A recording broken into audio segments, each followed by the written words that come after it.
está basada en un pasaje, Lucas 10, 25 al 37, y esperamos que también los que están conectados al internet se hayan sentido bienvenidos con nosotros. Y vamos a leer estos pasajes para entender lo que queremos, quizás sacar algunas lecciones, porque es una parábola bien conocida. Comienza a decir el versículo 25. He aquí un intérprete de la ley se levantó y dijo para probarle. ¿A quién quería probarle? ¿Qué paradoja? Maestro, ¿haciendo qué cosa heredaré la vida eterna? ¿Se ha preguntado usted eso? Él le dijo, ¿qué está escrito en la ley? Señor, le responde con una pregunta. Porque en ese contexto estaban fariseos y mucha gente esperando a ver la respuesta del Señor, porque había sido acusado de que no tenía las escrituras por liviandad y no las hacía cumplir. ¿Cómo lees? Entonces el Señor le está preguntando a quien le estaba preguntando al principio. Aquel respondió, dijo, amarás al Señor tu Dios con todo tu corazón, con toda tu alma y con todas tus fuerzas, y con toda tu mente, y a tu prójimo como a ti mismo. Y le dijo, bien has respondido, haz esto y vivirás. Como que el Señor estaba mencionando salvación por obra. Haz esto y vivirás. Pero nosotros no creemos en la salvación por obra, aunque incluye. Pero Él no está satisfecho porque Él está tentando para remover al maestro. Y le dice una pregunta que estaba circundando en aquella Palestina bíblica. ¿Quién es mi prójimo? ¿Quién es mi vecino? Respondiendo Jesús dijo, un hombre descendía de Jerusalén a Jericó y cayó en manos de ladrones, los cuales le despojaron e hiriéndole se fueron, dejándolo medio muerto. Aconteció que descendió un sacerdote por aquel camino y viéndole pasó de largo. Asimismo un levita, y llegando cerca de aquel lugar viéndole pasó de largo. Pero a un samaritano que iba de camino, vino cerca de él y viéndole, vendó sus heridas, echando el aceite y vino, y poniéndole en su cabalgadura lo llevó al mesón, y cuidando de él. Otro día al partir sacó 2 denarios y los dio al mesonero y le dijo, cuídamelo y todo lo que gastes de más yo te lo pagaré cuando regrese. ¿Quién pues de estos 3 te parece? Le está diciendo el maestro al abogado de aquel entonces. ¿Quién te parece fue el que hizo bien? Entonces, el que le está preguntando a Jesús no quiso decir la palabra samaritano. ¿Y qué dice? El que usó de misericordia. Entonces Jesús le dice, ves tú y haz lo mismo. No sé si usted entiende qué quiso decir Jesús, que Jesús cambió panorámicamente y le dio una vuelta a lo que ellos creían que quién era el prójimo. Pero la parábola está presentando una élite clasista, sacerdote, levita, y presenta un samaritano. Sacerdote, levita y samaritano. Sacerdote, usted sabe que había sido elegido desde el mismo principio, cuando es elegido el santuario, porque el sacerdote era el que representaba a Dios delante del pueblo y representaba al pueblo delante de Dios. Pero la época en que Jesús llega, en la época del primer siglo, la figura del sacerdote se había desquebrajado, estaba muy lejos, y ser sacerdote era ser clasista. El sacerdote era adinerado, era una persona importante. Inclusive, si llegabas a ser sumo sacerdote, en tu casa tenías un lugar donde lo usabas para reunir el Sanedrín, que eran unos 70, o sea, que aparte de los cuartos que tenías un espacio de reunir a 70 personas. O sea, que los sacerdotes y sumos sacerdotes eran personas adineradas. Vivían del templo, extorsionaban y estaban acostumbrados al negocio tal que en el tiempo de Jesús era una generación muy altamente rica que tenía mucho dinero y se habían adinerado. Y entonces el Señor está presentando cómo las diferentes clases comienzan a ver a alguien que está muerto y que simplemente no se le hace caso. Un sacerdote, llegar a ser sacerdote, tenías que ser de la línea real de Aarón. tú tenías que por tu sangre correr ese código genético. Yo no sé si le ha pasado a usted, pero hay una muchacha en Cuba que encontró hace poco sus verdaderos padres. A los 30 años le hacen una operación y se encuentra que necesita sangre de sus padres y cuando se percatan no es compatible el código genético de sus padres con ella. ¿Y qué pasó? Una hija bastarda. Usted puede imaginar con 30 años qué sufrió esta muchacha. Cuando esta muchacha descubre que los que eran sus padres o los que se hacían pensar en sus padres no son realmente... yo tengo algún parecido a mi mamá, pero yo no tengo forma de saber quién es mi madre a menos que me haga un ADN. Hay muchas preguntas que no hacemos nosotros. Por lo tanto, ella se fue a Cuba y encontró hace poco sus verdaderos padres. Qué experiencia más triste, pero al mismo tiempo alegre. Y es una contraparte. Y estoy mencionando esta historia porque el samaritano era visto más que bastardo. Pero antes de llegar ahí, estamos viendo las clases, sacerdote, hemos visto más o menos qué representaba, o sea, que para la mentalidad hebrea, qué significaba ser sacerdote. Una de las clases más altas de Israel. Mientras estaban siendo subyugados por los romanos le habían dejado que legislaran sus leyes y por lo tanto ellos podían decidir. Ser un sacerdote era tener una vida bien cómoda. Pasa el sacerdote, el Señor le está preguntando al abogado, ¿qué haré para heredar la vida eterna? Pero saben que el abogado estaba preguntando en una forma sincera y quería una respuesta porque él se estaba preguntando, ¿qué haré para obtener la vida eterna? ¿Alguien se ha preguntado qué cosas necesito hacer para ser salvo? La gran pregunta que muchos se hacen, o que podríamos decir en esta hora, si el Señor viniese hoy, ¿cuántos de nosotros podríamos ser salvos? ¿Cuántos nos iríamos con Él? Y empezamos ¿a qué? A buscar todo lo que mal hemos hecho para decir, no estoy calificado, no estoy calificado, yo creo que me quedo. O sea, el doctor le está preguntando al Señor, ¿qué tengo que hacer para heredar? Porque parece que el doctor, el abogado, no era un abogado en leyes, en inmigración. El doctor que le estaba preguntando era experto en leyes del Antiguo Testamento. Se sabía los 5 primeros libros de Moisés como la mano, porciones enteras. Fíjese si ese era un genio que cuando el Señor le dice, ¿qué harás para heredar la vida eterna? ¿Cómo lees? Él buscó específicamente las dos leyes que se repetían. Amarás al Señor y a tu prójimo. O sea, de tantas leyes, ¿cómo fue un genio? ¿Cómo encontró específicamente? Porque estamos hablando de un fuera de serie. Pero un fuera de serie está enfrentando al más grande de los más grandes.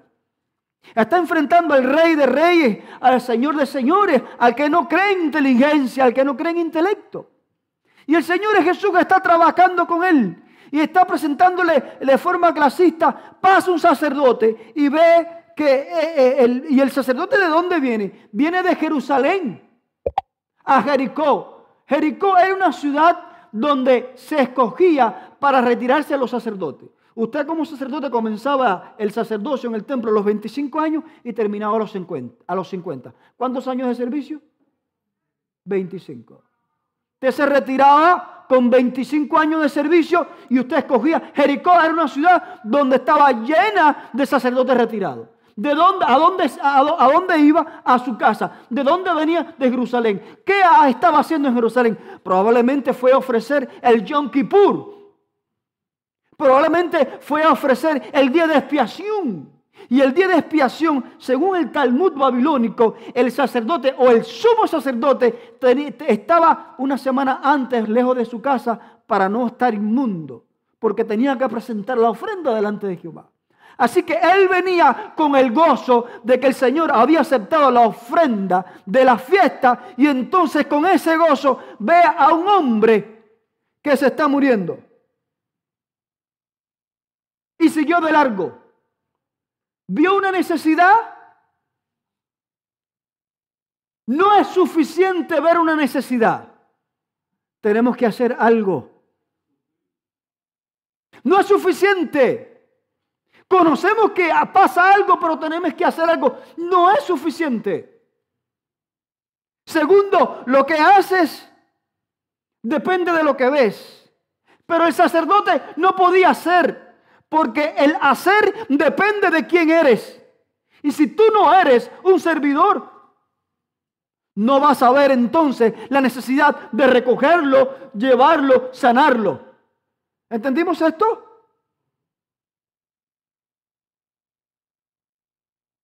El Señor sigue diciendo, va de largo. Y ahora viene un levita. La historia dice que la tribu de Leví fue la que se mantuvo intacta cuando la rebelión y el Moisés se demoraba en el monte Sinaí. Fue la tribu de Leví que se mantuvo intacta. También eran poderosos que trabajaban en el templo. Y venía también de Jerusalén. Venía de ofrecer el servicio a Jehová en el templo. Pero ve un moribundo.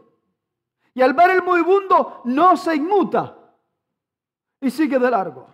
Volvemos a repetir, no es suficiente ver una necesidad. Tenemos que hacer algo. ¿Qué pudo ver el levita? ¿Saben lo que vio el levita? Alguien que si lo tocaba iba a llegar a su pueblo inmundo porque había acabado de estar en el templo, de ofrecer a Jehová lo más puro. Ahora, ¿cómo voy a tocar a un ladrón que yo ni sé qué le pasó, ni por qué está ahí, si se lo buscó o no se lo buscó? A lo mejor él fue el que quería asaltar y terminó asaltado. ¿Quién sabe qué le pasó a este hombre que está tirado ahí?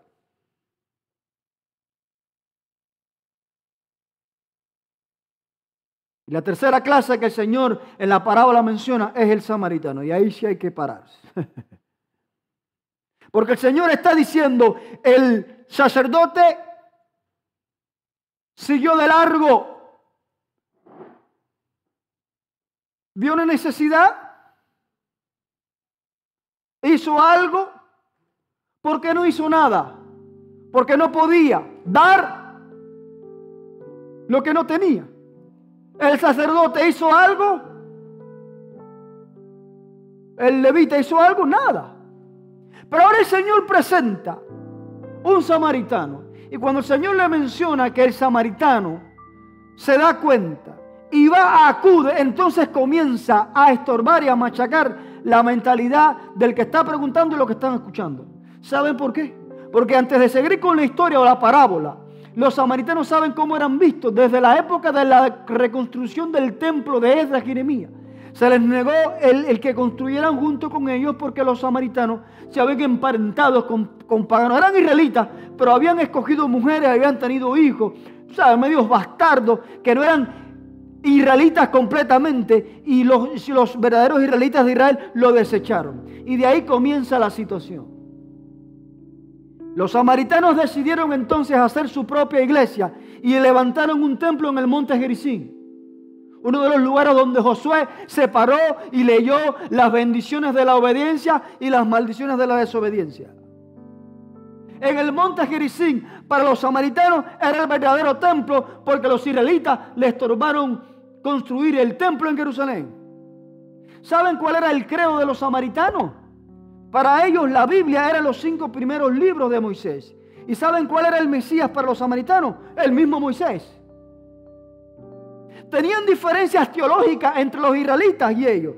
¿Y saben lo que dice alguien que se inspiró? Que la culpa de la mala interpretación de los samaritanos estribaba en la interpretación errónea de los mismos israelitas acerca de la Biblia. ¿Sabes? Si tú eras samaritano y querías ser israelita, tenías que circuncidarte 2 veces. ¿Cómo? ¿Sabes lo que es la circuncisión? Es extirpar el prepucio del miembro viril. Tenías que hacerlo 2 veces. Hasta que llegó un punto que en una época se decidió que aunque te circuncidase, no se te iba a aceptar como israelita. No había salvación para los samaritanos. ¿Cómo eran entendidos? ¿Cómo eran comprendidos los samaritanos? Como un homeless. ¿Te has encontrado un homeless? ¿O te has encontrado a alguien que está fuerte, que te toca la ventanilla del carro y te pide $1. Y tú dices, ¿qué cara más dura tiene? Mira lo fuerte que está y el tamañazo que tiene. Y me está pidiendo a mí que voy para el trabajo ahora a romperme la vida. Y eso es lo que vemos, no. Eso es lo que estamos viendo. Sin embargo, a veces parecemos fuertes, pero la fortaleza no está aquí.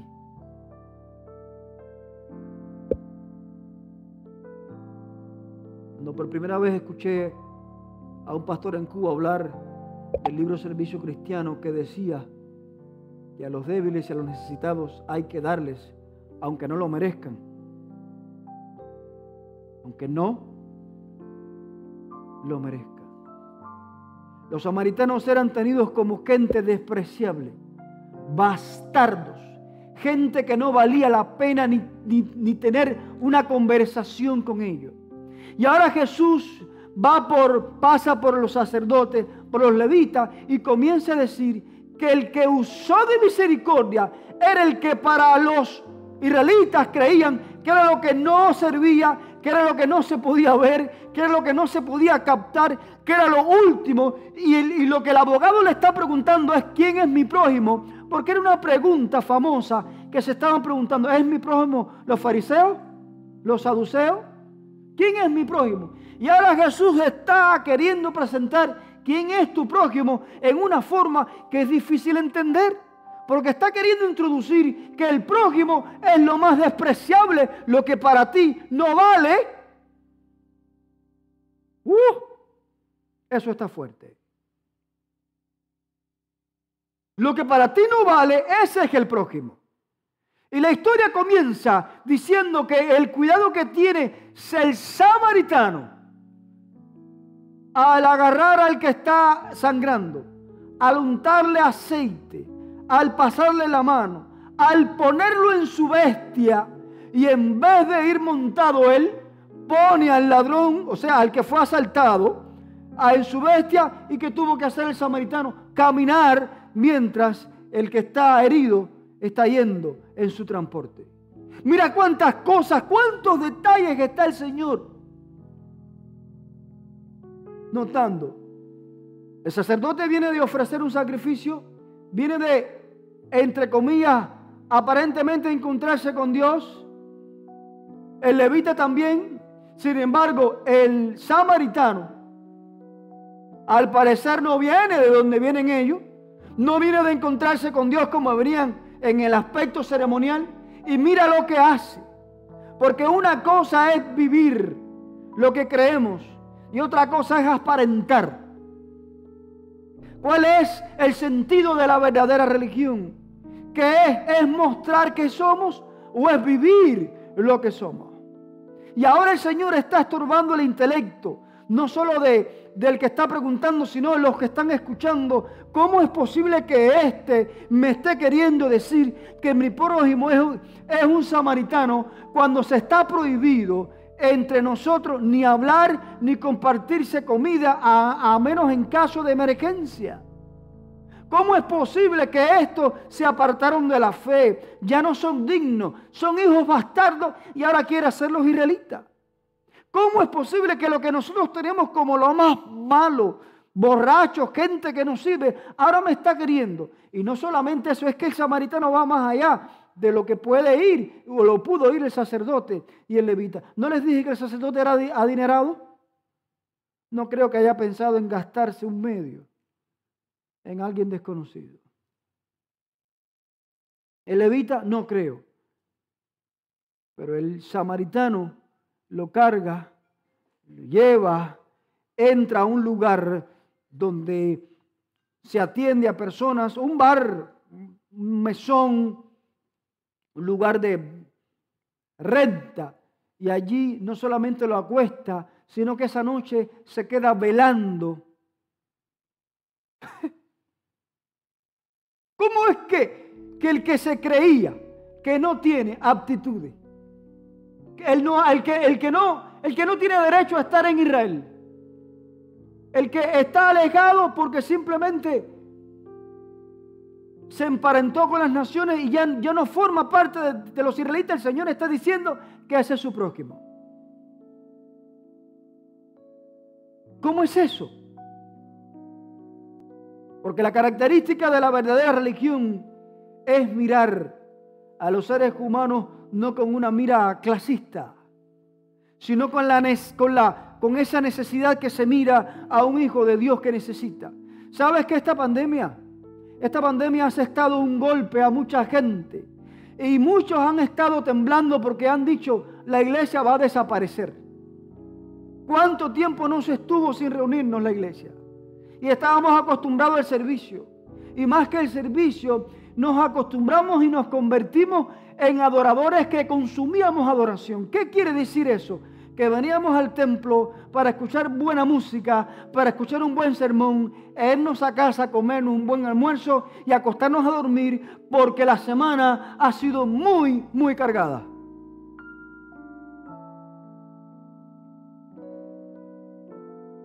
Pero en esta pandemia, ¿sabe cuánta gente ya no está? ¿Sabe cuánta gente no ha podido decirle adiós a su familiar? ¿Sabes cuántos seres han estado muriendo lentamente, sabiendo que el oxígeno se está acabando, que no le van a hacer ni servicios funerarios porque hasta eso se piensa, que nunca más vas a ver a sus seres y que está languideciente y que está mirando que no es el único que está muriendo, que alrededor de él hay quienes están muriendo, deseoso de por última vez, aunque sea por última vez, ver a su familia, ver a sus hijos y decirle, si cree, ¿no? Vaya, estoy hablando para los que creen, hasta el día de la resurrección. ¿Sabe cuántos se fueron sin adiós? Pero no solo eso, ¿sabe cuántos están hoy que quisieron decirle adiós a sus amados? Que están con el corazón destruido, que necesitan que tú y yo veamos la necesidad de esa. Pero el aislamiento y todo esto está evitando en que veamos necesidades allá de gente que no sabe qué hacer, que está desesperada. Hay una melancolía persistente que está permeando y socavando no solo los que no han encontrado la verdad, sino dentro de nosotros. Una melancolía como si Dios no va a arreglar este asunto. Pero más que la melancolía, no estamos viendo la necesidad que tiene el ser humano de encontrar y creer que Dios está al control de todo y que hay mucha gente que ha sido apaleado, que ha sido asaltado, que ha sido muerto, que necesita que tú le des una mano, una sonrisa, $1, algo que no tenga que ser solamente en el servicio, como el sacerdote sabroso fue a Jerusalén, ofreció sacrificio y venía contento para su casa. Y cuando llega a su casa le preguntaron, ¿cómo te fue el sacrificio? ¡Wow! A la hora de ofrecer el macho cabrío que representa a Cristo, las campanas siguieron sonando, porque en la usanza de los sumos sacerdotes, si le tocaba hacer esa usanza, se ofrecía el sacrificio y si no sonaban las campanas era porque el sacerdote o el sumo había muerto y Jesús no había aceptado la ofrenda. Y mira, me aceptó la ofrenda y venimos limpios. Pero sabes, me encontré en el camino a alguien que estaba medio muerto. Y las leyes sacerdotales nos evitan que nosotros toquemos a muertos. Por poco quedo inmundo, pero le doy gracias a Dios porque estoy aquí. Ofrecí sacrificio, somos salvos. Ese era el gozo del sacerdote cuando llegó a donde estaba, donde vivía. Pero el cuento del levita era lo mismo.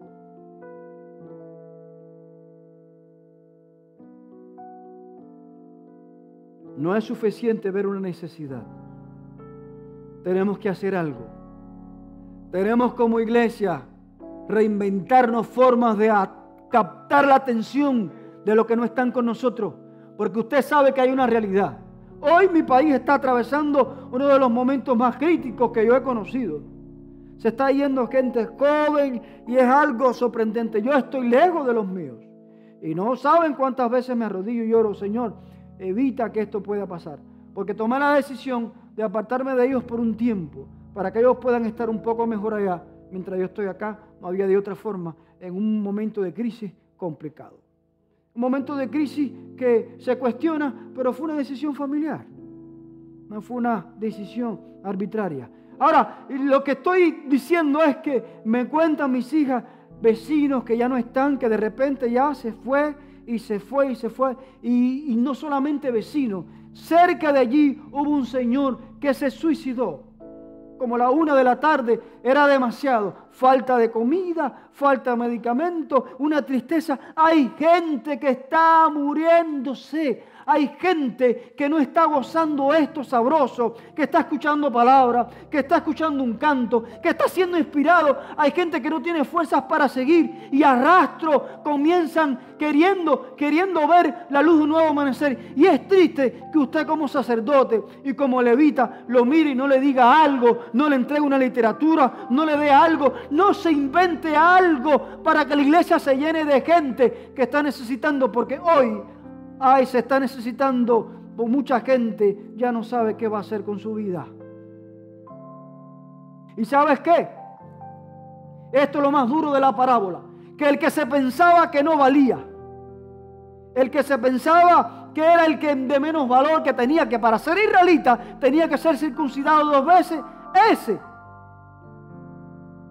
fue el que usó de misericordia.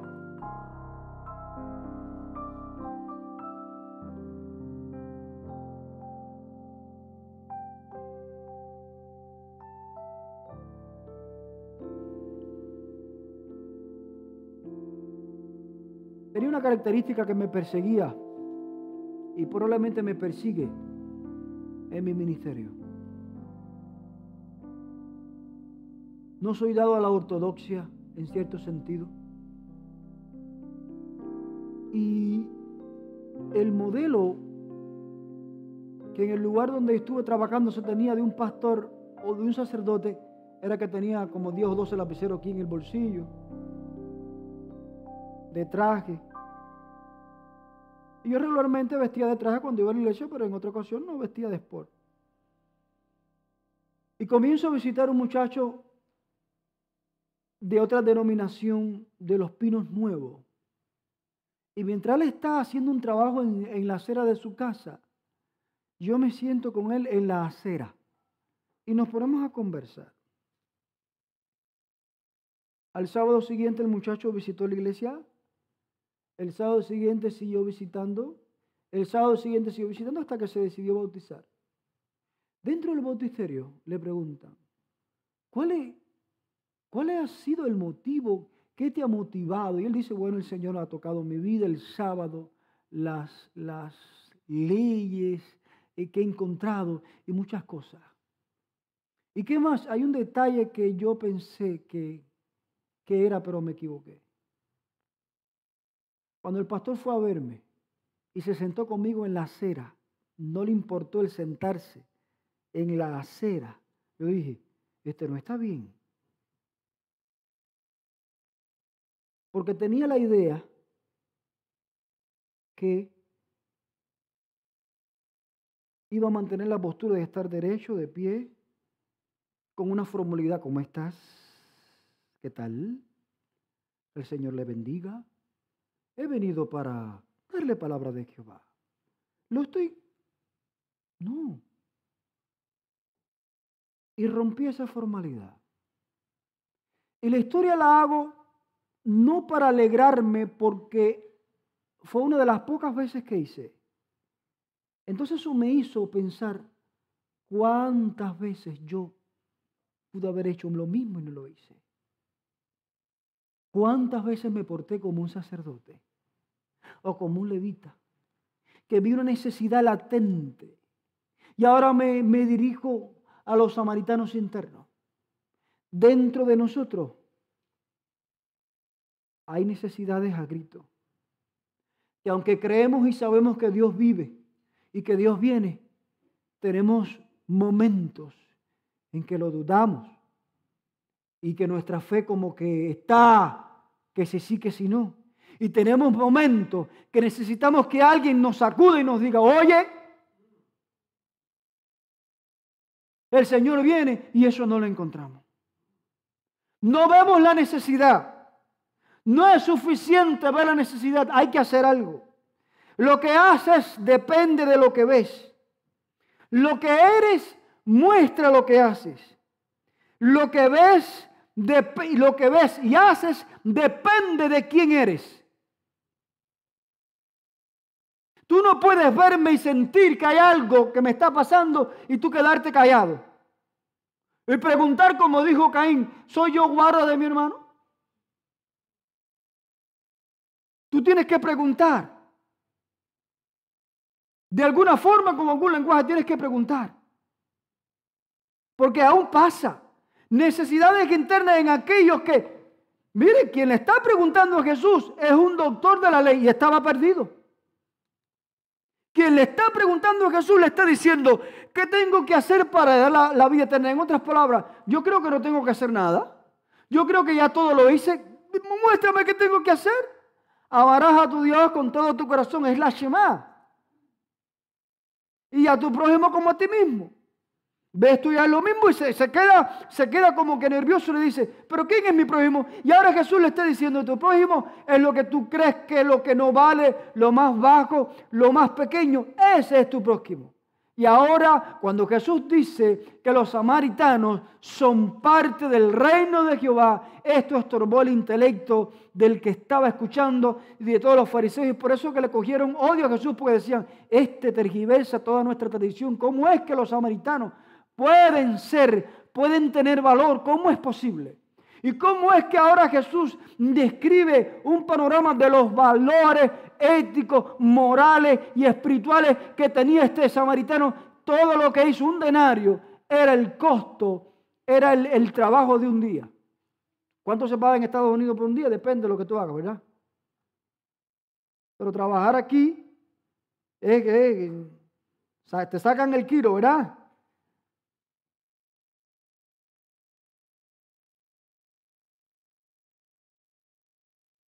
Y este hombre dio 2 denarios, 2 días de trabajo. Y más que eso le dice, cuando yo regrese, si hay algo que falta,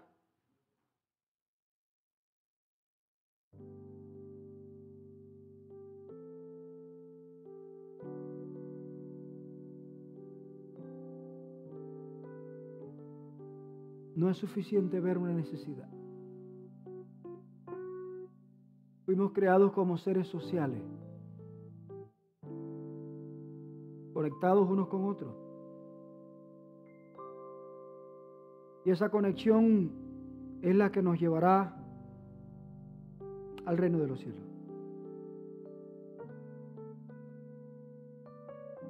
La relación que tienes con los samaritanos muestra la relación que tienes con Dios. Hay mucha necesidad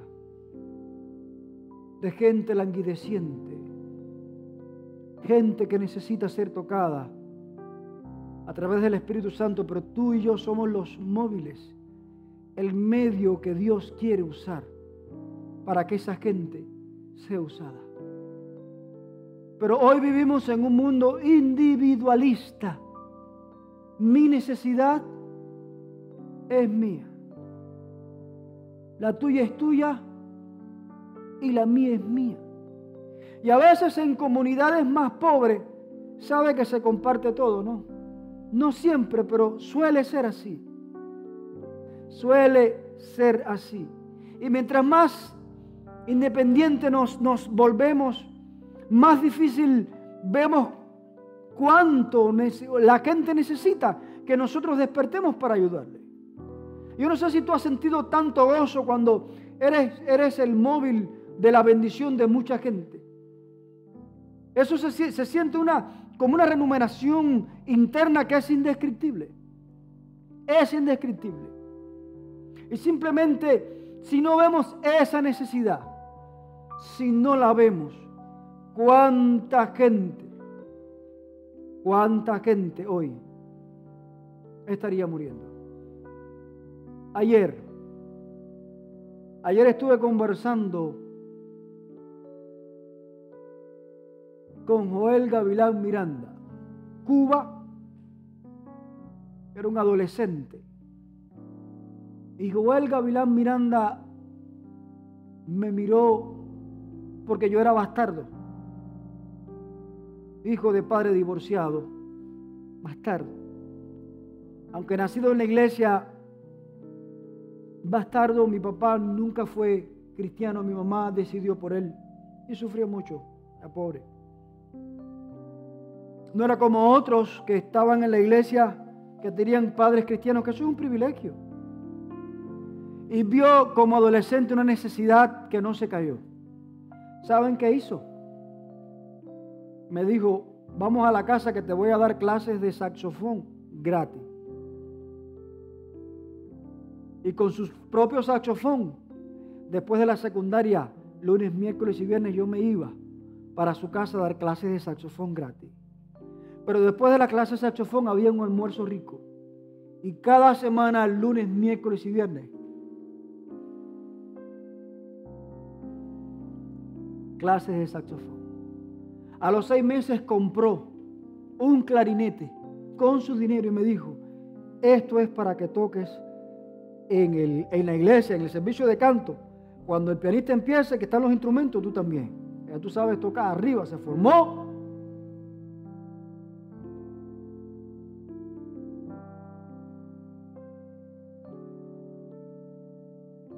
Porque él veía que era un bastardo. Padre mundano, madre divorciada, madre, mi mamá casada con otro hombre que era mi padrastro. Vi una necesidad.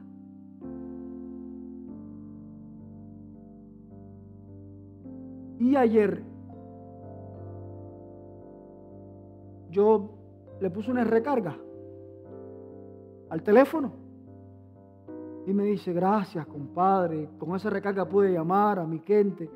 Le dije, compadre, tú no mereces gracias, yo tengo que agradecerte tanto. Y entonces él me dice, ¿tú sabes qué? Ninguno de nuestra familia pensó ni remotamente que ni en sueño tú ibas a llegar a ser pastor, porque eras un bastardo. Y las clases gratis no era para que ahora tú me recargues cuando puedas de Estados Unidos. Es que nadie pensó, todo el mundo imaginó que tu vida iba a ser al revés a lo que tú eres ahora. Porque por donde tú venías y por lo que estabas viviendo, tratamos de ver cómo estorbar tu camino para ver si cogías otro.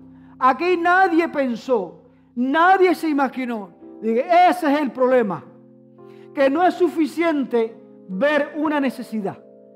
Tienes que hacer algo, porque me habría perdido el privilegio.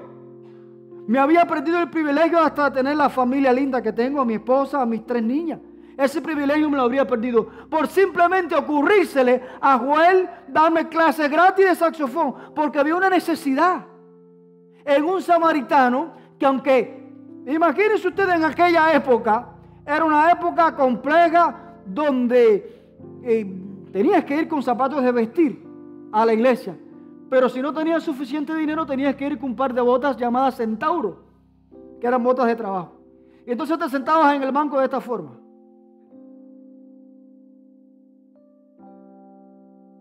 Joven que estaba pretendiendo chica,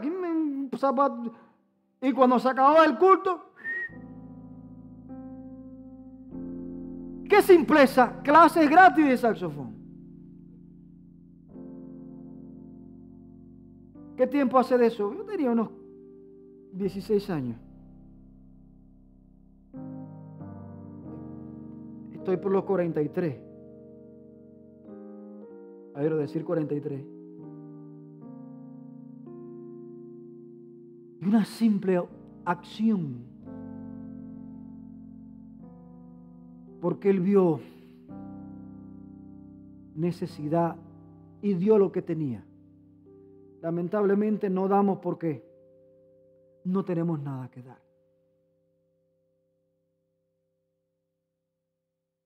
¿No tienes nada que dar?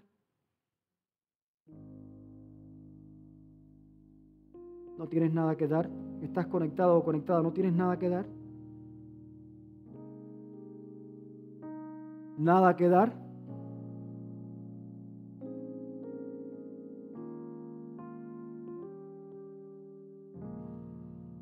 tenemos mucho que dar. ¿Hay alguien en esta mañana que prefiere ser samaritano y no sacerdote?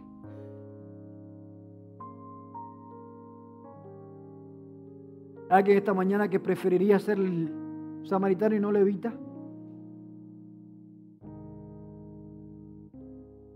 Hay mucha necesidad fuera y dentro. ¿Qué contacto tenemos que identificar? Y juntamente con la necesidad está la bendita esperanza de la segunda venida. La bendita esperanza del Jesús venidero. Porque ese también vio mi necesidad. E inspiró a Joel Gavilán para que me diese clase. Ese no se le escapa nada. Ese sabe que está en mi corazón. Ese sabe cuántas veces he orado. Ese sabe los rincones que tengo ahí. Ese sabe los huecos. Ese sabe mis temores. Ese sabe mis anhelos. Ese sabe mis derrotas. Ese sabe mis lágrimas. Ese lo conoce todo. Yo no lo puedo engañar. Frente a Jesús estoy desnudo. Él sabe quién soy. Y busca la forma, busca la manera de conectarme. Pero muchas veces falla llamándote a ti para conectar a otros, porque somos sacerdotes o levitas y no queremos ser rebajados a ser samaritanos. Que el Dios del cielo te pueda sacudir, que puedas ver esta necesidad para que la iglesia se llene. Tienes que buscar forma de decirle a otro, hay mucha necesidad allá afuera y dentro también. Como también no es tiempo de estar viendo cosas que no nos ayudan a ver a Jesús plenamente. Que Jehová te bendiga y te guarde. Que pueda resplandecer sobre ti. Que Jehová alce sobre ti su rostro y ponga en ti paz.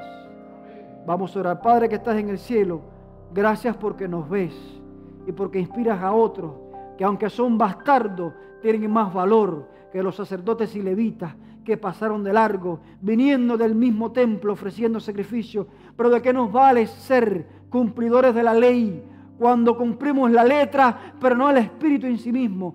Cuando solamente lo hacemos externo, pero internamente estamos lejos de la religión verdadera, que es mostrarse en el servicio por las necesidades de otros. Que podamos, Señor, dejar de ser independientes y acudir al socorro de muchos que lo necesitan. Gracias porque un día tú viste mi necesidad y acudiste e inspiraste a otro. Gracias, Señor, porque tú lo haces con todo el mundo. En el nombre de Jesús.